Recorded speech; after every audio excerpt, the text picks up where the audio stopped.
आप लोगों ने बहुत बार ऐसा सुना होगा कि हमेशा सपोर्ट पे बाई कीजिए और रेजिस्टेंस पे सेल कीजिए। ये आपको कैसे पता चलेगा कि ये सपोर्ट ही काम करेगी बाजार पे? अभी यहाँ से बाइंग आ जाएगी, यहाँ से और नीचे नहीं गिरेगी। आप अगर सपोर्ट रेजिस्टेंस ही इतना काम करता तो हर इंसान सपोर्ट रेजिस्टेंस सीखता और पैसा बनाता। लेकिन क्या ऐसा बनता है उनके पास? क्या पैसा बना पाते हैं लोग? क्यों बोलते हैं कि लोग शेयर बाजार जुआ है? सिर्फ 95% इंसान यहाँ लॉस करते हैं, सिर्फ 5% लोग ही यहाँ पे पैसा कमा के जाते हैं। कभी आपने सोचा है कैसा क्यों होता है? अगर सपोर्ट रेजिस्टेंस होता तो फिर वो 95% लोग भी जानते हैं कि ये सपोर्ट है, यहाँ पे आने से बाइंग पैटर्न बनने से बाइंग बन जाती है, यहाँ पे आएगी बाइंग बन जाएगी और यहाँ से बाजार उठते चली जाएगी। बाइंग पैटर्न बनी बाजार ऊपर जाएगी, सेलिंग पैटर्न बनी बाजार नीचे आएगी। ये तो उन लोगों ने भी पढ़ा है, ये वो भी जानते हैं। लेकिन क्या फिर भी वो पैसा बना पाते हैं? कभी सोच के देखिएगा कि एग्जैक्टली आप जैसा सोचते हैं वैसा होता नहीं है। आप जहां से ट्रेड लेते हैं, सपोज दैट आपने यहाँ से सेलिंग, यहाँ से आपने बाइंग की, लेकिन अगले दिन कहीं कैंडल आएगा और आपका स्टॉप लॉस खाएगा और बाजार ऊपर ही जाएगा।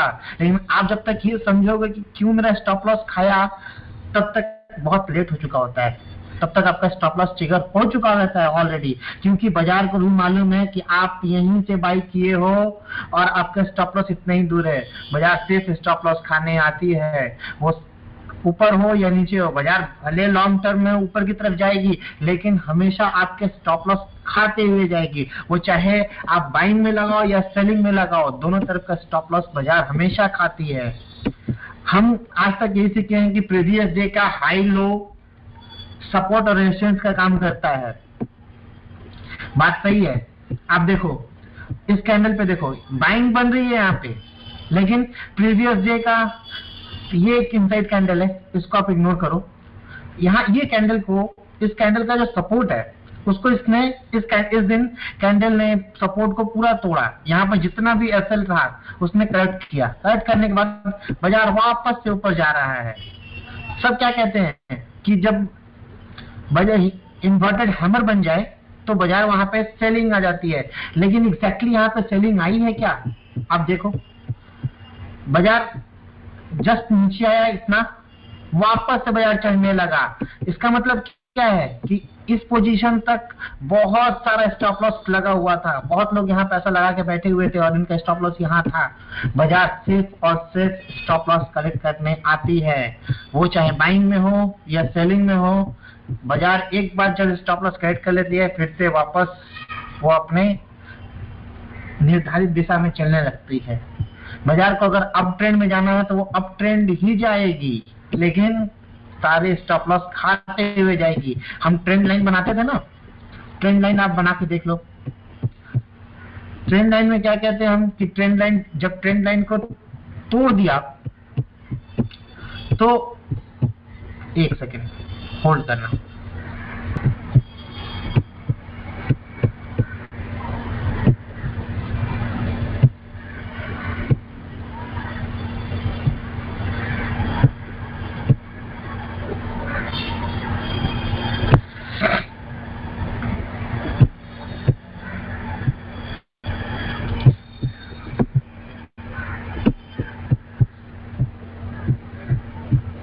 ये देखो, ये हमारा एक ट्रेंड लाइन है जिसको मार्केट फॉलो कर रही है।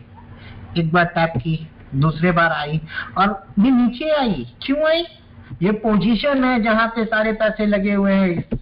यहाँ के एसएल को करेक्ट करने आई। आपको लगेगा कि अब नीचे की तरफ ब्रेकआउट हो गया है, अब यहाँ से सेलिंग आ जाएगी, ट्रेंड लाइन के नीचे सारी सेलिंग आ जाएगी। आपने यही सीखा है, लेकिन क्या एक्जैक्टली ऐसा हुआ बाजार में? नहीं, बाजार वापस ऊपर खड़ा हो गया। क्यों? क्योंकि यहाँ से बहुत सारी सेलिंग लगी हुई होगी। यहाँ पे जितनी सेलिंग लगी हुई होगी उनका स्टॉप लॉस यहाँ कुछ होगा। बाजार यहाँ रुक के कलेक्ट कर रहा है, सारा स्टॉप लॉस कलेक्ट कर रहा है। आपको कॉन्फिडेंस दे रहा है कि यहाँ से बाजार गिर जाएगी, लेकिन अब आने वाला समय बताएगा कि यहाँ से बाजार गिरेगी या उठेगी। और गिरेगी तो क्यों गिरेगी और कहाँ पे गिरेगी? अगर उठेगी तो मुझे कैसे मालूम चलेगा कि यही लास्ट पॉइंट है, यही हाईएस्ट पॉइंट है, इसके बाद बाजार अभी ऊपर नहीं जाने वाली है। मुझे हायर हाई पता करना है, मुझे लोअर लो पता करना है, मुझे हायर लो पता करना है, तभी तो मैं बाजार को ट्रेड कर पाऊंगा।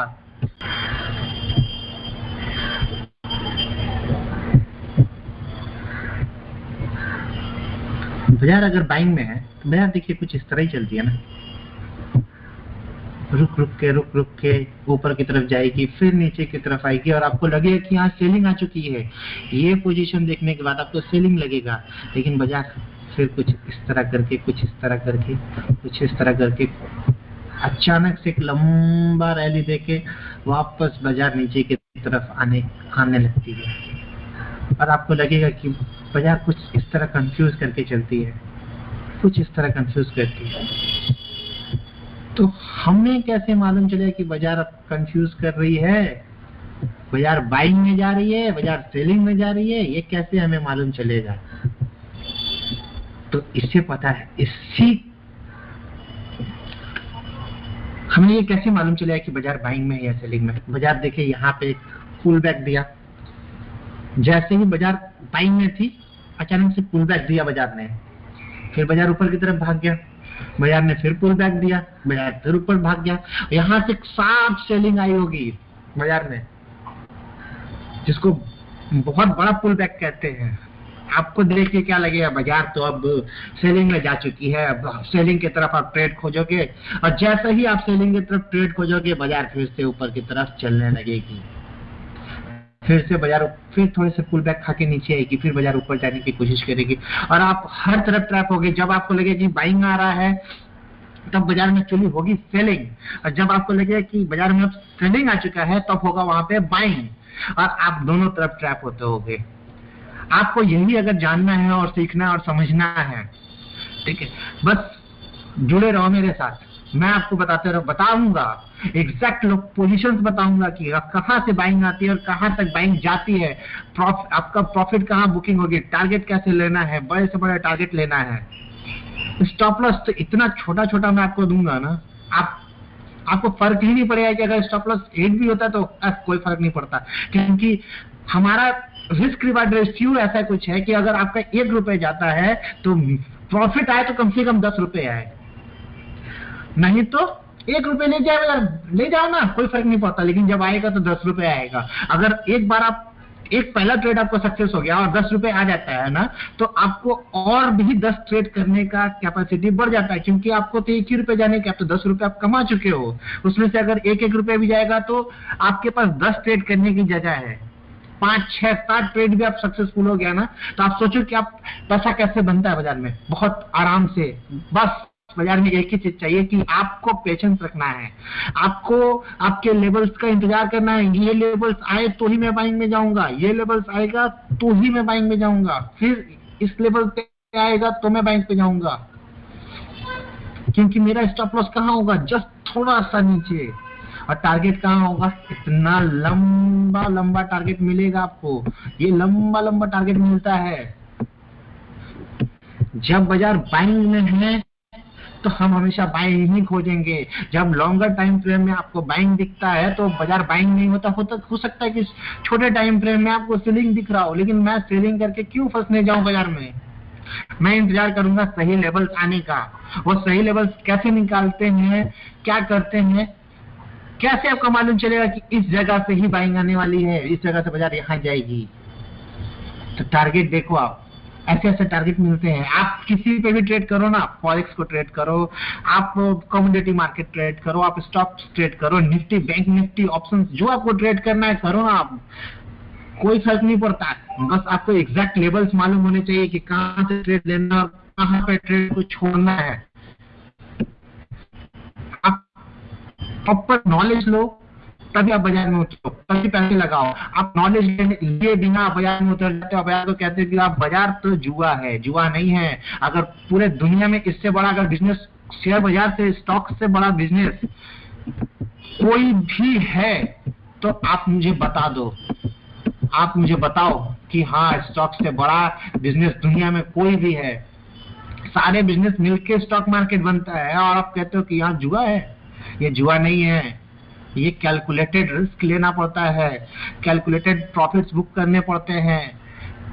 आपका पेशेंस, आपका समय, जब जिस समय आपका ट्रेड बनता है उसी उसी समय ट्रेड लेना पड़ता है। ये नहीं कि आप आए और मार्केट में बैठ गए और आपको ट्रेड मारना ही आपके, आप इंतजार नहीं कर सकते। दिन भर में आप ब्रोकर को ब्रोकेज दे दिए 2 बार 3 बार 4 बार, और लॉस का लॉस अलग, ब्रोकेज दिए अलग, कैपिटल गया आपका अलग। 4 दिन बाद आप बोलोगे कि स्टॉक मार्केट जुआ है, तो ये गलती सिर्फ और सिर्फ आपकी है। पेशेंस रखिए, सही नॉलेज लीजिए और तब ट्रेड कीजिए, और उसके बाद बताइए कि मैंने जो कहा वो सही कहा या गलत। जुआ है तो फिर जुए की तरह ही आप खेलो। 2-4 दिन, महीने, 1 साल आप ज्यादा से ज्यादा ट्रेड कर सकते हो। पैसा आप जितना भी आपके पास सेविंग से लगा सकते हो, लेकिन एक बार भरोसा करो, मेरे से जुड़े रहो। करना ना सिखा दिया तो फिर आप बोलना क्या बोला था मैं। आज तक मैंने यही देखा है लोगों को ना, कि आप जब भी मार्केट में आते हो तो आप यही सोचते हो ना कि एक सेकंड इनकम बन जाएगा, थोड़ा सा प्रॉफिट इसमें से आ जाए, मैं एक सैलरीड पर्सन हूँ, कुछ यहाँ से कमा लूंगा तो मेरा लाइफ स्टाइल थोड़ा अच्छा हो जाएगा, मेरा फाइनेंशियल प्रॉब्लम खत्म हो जाएगा। लेकिन कभी ये कोई नहीं सोच के आता ना कि स्टॉक मार्केट मेरा कैरियर बन सकता है। मैं आप किसी और के लिए काम करके क्या पाते होगे, क्या कमाते होगे? आप स्टॉक मार्केट पे एक बार आप सीखो, प्रैक्टिस करो, प्रैक्टिस करने के बाद आप ट्रेड करो। अगर आपकी सैलरी जो आप जहां जॉब करते हो, मैं उसको छोड़ने नहीं बोल रहा हूँ, लेकिन अगर वो आपका सेकेंड इनकम नहीं बन गया ना, फिर आप मुझे बोलना कि मैंने क्या कहा था आपसे, क्या प्रॉमिस की थी। आप बस इंतजार करो और सीखते रहो। क्यों ये लेवल्स आते हैं, क्यों बाजार को मुझे मालूम चल जाए, कैसे मुझे मालूम चलेगा कि बाजार अब यहीं तक हाई बनाएगा, अब यहाँ से बाजार थोड़ा गिरने वाला है, पुल बैक चाहिए उसको नीचे की तरफ, ऐसे आएगा बाजार, फिर बाजार वापस जाता है ऊपर की तरफ। तो कहां से गिरेगा, कहां तक गिरेगा, वापस वहां से जब बाइंग वापस आएगी तो कहां तक जाएगा, ये टारगेट सिर्फ और सिर्फ आपको बाजार बताती है। बाजार कैंडल्स आपको सब कुछ बताता है, लेकिन आप जानते नहीं, आप समझते नहीं, इसीलिए आप लॉस खाते हैं। जब बाजार को गिरते देखिएगा तो बोलेगा सेलिंग आ गया, सेलिंग आ गया। जब बाजार को उठते देखिएगा तो बाइंग आ गया, लेकिन एग्जैक्टली ऐसा होता नहीं है। जब आपको लगता है ना कि बाजार बाइंग में है, तो बाजार एक्चुअली होती सेलिंग में है। क्योंकि आप क्या करते हो, आप रिवर्सल ट्रेड को कोशिश करते हो पकड़ने की। बाजार गिर रही है, काफी दिनों से बाजार गिर रही है, बाजार गिर रही है, और अब आपको यहाँ से बाजार ऐसे उठा तो आपको लगा कि अब तो बाइंग आ गया, लेकिन आपको क्या मालूम था कि बाजार वापस गिरने वाली है। क्योंकि आपके पास तो नॉलेज है ही नहीं कि बाजार कैसे मालूम चलेगा कि रिवर्सल हो गया, ट्रेंड रिवर्सल हो गया है। ट्रेंड रिवर्सल सिग्नल्स क्या होते हैं, ट्रेंड रिवर्सल सिग्नल्स क्या क्या होते हैं, ये जब तक आप समझोगे ना, जब तक आप समझोगे तब तक आपका स्टॉप लॉस हिट हो चुका होता है, या तो आपका कैपिटल ज़ीरो हो चुका होता है। आप बाजार में आते ही हैं सिर्फ पैसा दे दे, ये आप कभी नहीं सोचा कि नहीं मैं थोड़ा पढ़ाई कर लूं, थोड़ा नॉलेज ले लूं इसके बारे में, तब मैं पैसे लगाऊं। नहीं, तो आदमी लोगों का ये क्या सोचना है कि पहले पैसा लगा के सीखेंगे ना तो थोड़ा सीख पाएंगे। अरे आप ये क्यों नहीं सोचते कि आपके पास कल पैसा बचेगा ही नहीं सीखने के बाद, कि पैसा लगा पाऊं, और आप सीख भी नहीं पाओगे। ये 100% कंफर्म है कि आप सीख भी नहीं पाते हो। अगर आपको सीखना है, आपको जानना है, तो पहले किसी गुरु को पकड़ना पड़ता है, उस गुरु से सीखना पड़ता है, उस गुरु से ज्ञान लेना पड़ता है, उस गुरु के ज्ञान को फिर अपने ट्रेडिंग में लगाना पड़ता है, प्रैक्टिस करना पड़ता है, कि ये बैक टेस्टिंग करना पड़ता है। पीछे जाके चार्ट्स को खोल खोल के डिफरेंट चार्ट को खोलिए ना, आप नेचुरल गैस खोलिए, गोल्ड खोलिए, सिल्वर खोलिए, आप रिलायंस खोलिए, एचडीएफसी बैंक खोलिए, जो भी आपका चार्ट आपको अच्छा लगता है, बैंक निफ्टी खोलिए, आप ओपन कीजिए, वहां उस चार्ट पे जाइए और बैक टेस्टिंग कीजिए कि मैंने जो पढ़ा है इस पैटर्न पे क्या ट्रेड बन रहा है, कहाँ बन रहा है, और जब बना है तो टारगेट कितना है, स्टॉप लॉस कितना है। आप बैक टेस्टिंग करना पड़ता है, बहुत समय देना पड़ता है, तब जाके पैसा बनता है। और पैसा तो इतना बनता है स्टॉक मार्केट में, इतना बनता है कि आप सोच नहीं सकते हो कि आप सीखने के बाद 1 से 2 महीना ट्रेड करो ना, आपकी लाइफ स्टाइल बदल नहीं गई तो फिर मुझे कहना कि मैंने क्या कहा था।